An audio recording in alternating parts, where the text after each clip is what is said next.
system. This form of abbreviation is called an acronym.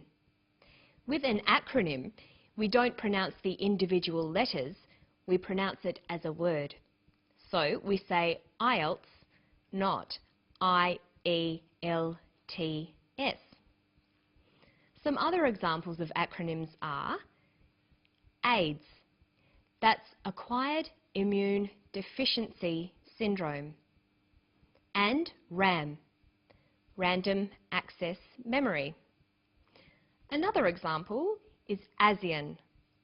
That stands for the Association of Southeast Asian Nations. There's one more common shortening in today's story. Listen for whether it's an abbreviation or an acronym. An EEG brain scan helps answer that, say the Swinburne researchers. He says an EEG.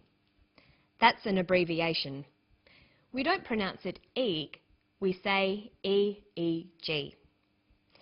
EEG stands for electroencephalograph. That's a type of brain scan, but you can see why we shorten it to EEG.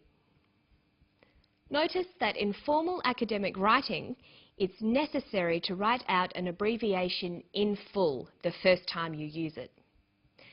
So, if you wanted to write about an EEG, you'd write it out in full the first time and place the abbreviation in brackets, like this.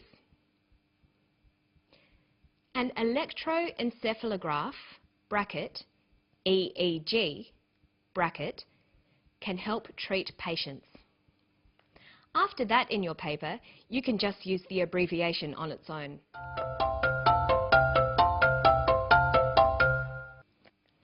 Okay, so let's listen to the clip again, but this time listen for words to do with universities. How do you know if your child does have ADHD? An EEG brain scan helps answer that, say the Swinburne researchers. Jacques Duff is a psychologist and one of Richard's PhD students. A computer program will compare Xavier's brain scan with a database of scans of ADHD sufferers. He refers to the Swinburne researchers. Swinburne is the name of a university in Victoria. There were also some other university-related words. Jacques Duff is a psychologist and a PhD student. A great way to learn new words is in themes like this and by organising them into word trees. Let's look at university words.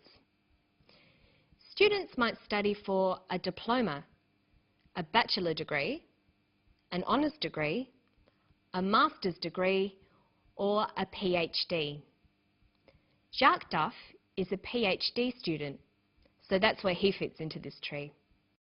There are a number of different people and places mentioned in today's story. We don't see them all, but we hear their names. Listen for the names in this clip. An EEG brain scan helps answer that, say the Swinburne researchers.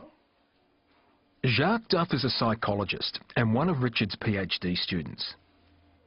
A computer program will compare Xavier's brain scan with a database of scans of ADHD sufferers.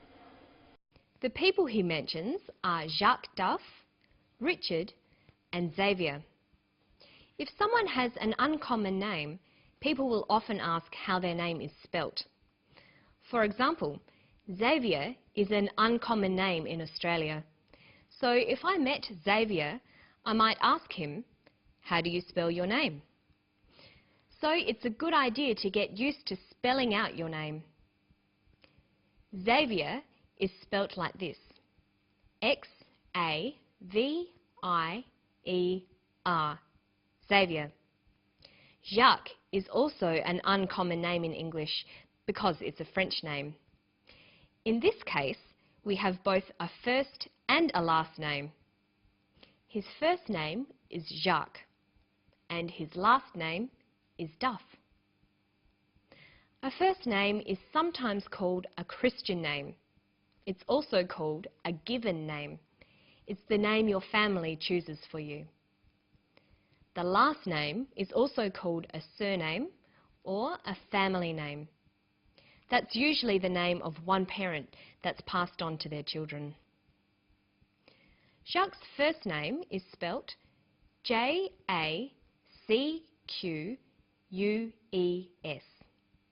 and his surname is Duff. Notice that if you ask someone in Australia to spell out the name Duff, they would say D-U-F-F. But in North America, people would spell it like this, D-U-F-F. They don't use the word double. They say the letter twice instead. So if we asked Jacques Duff to spell out his surname, he would say D-U-F-F. Or he might say D-U-F-F. You'll need to be familiar with both ways of spelling out double letters. You should also make sure you know exactly how to spell out your own name in English. That's all for today. I'm Margot Politis. That's M-A-R-G-O-T-P-O-L-I-T-I-S. See you next time.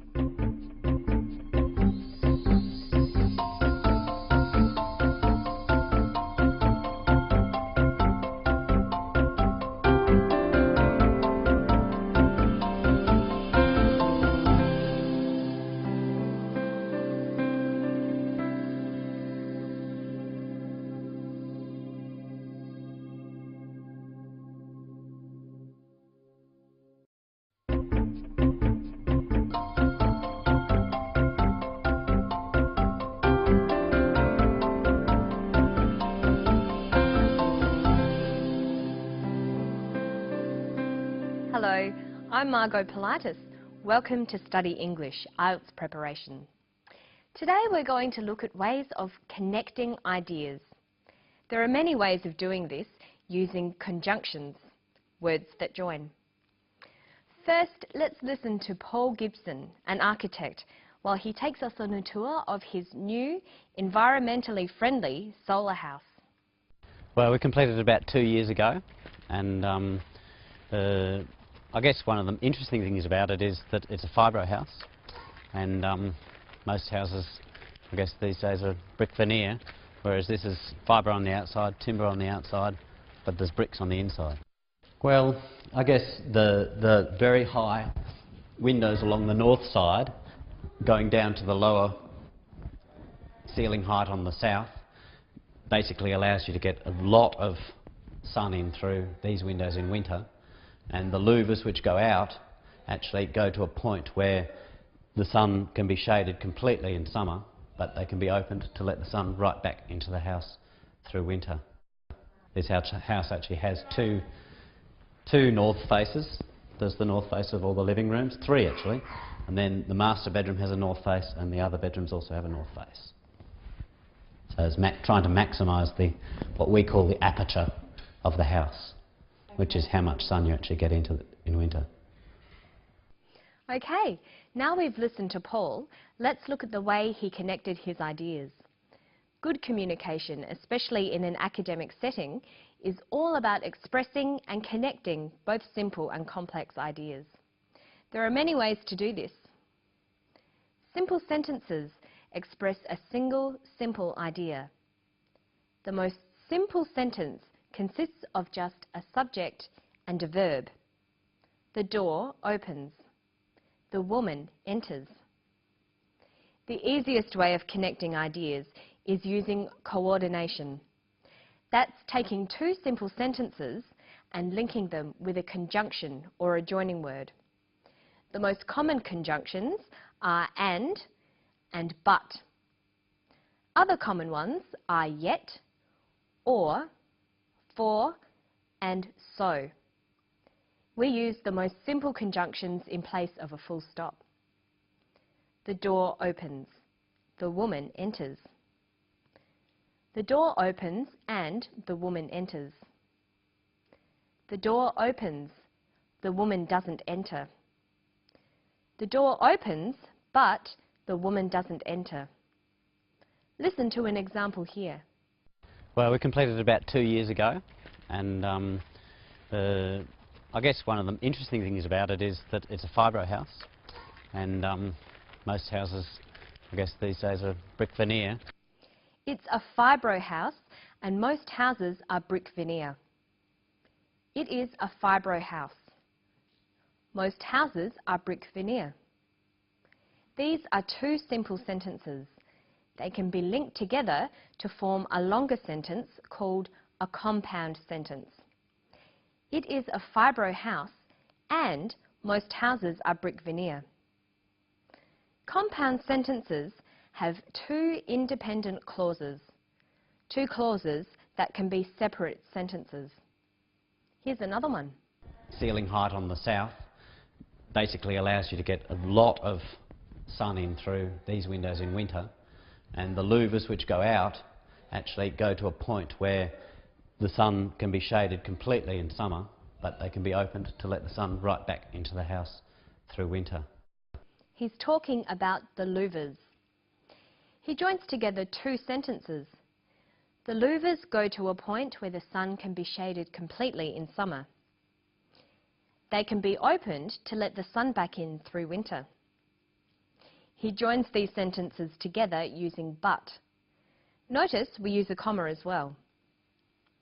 The louvers go to a point where the sun can be shaded completely in summer, comma, but they can be opened to let the sun back in through winter. The conjunctions and but can also be used to join words and phrases in lists. We separate words with commas and then use a final and. The house is made of fibro. The house is made of fibro and timber. The house is made of fibro, timber and bricks. Listen to this example. Most houses, I guess these days, are brick veneer, whereas this is fibro on the outside, timber on the outside, but there's bricks on the inside. He forms one compound sentence from simple sentences. The house is fibro on the outside. It is timber on the outside. It is bricks on the inside. Notice that and is used to list similar things, but is used to contrast different items in a list. So we could also say the house is fibro and timber on the outside, but bricks on the inside. Okay, so that's an introduction to coordination. Remember, coordination is linking independent clauses with conjunctions. This forms compound sentences.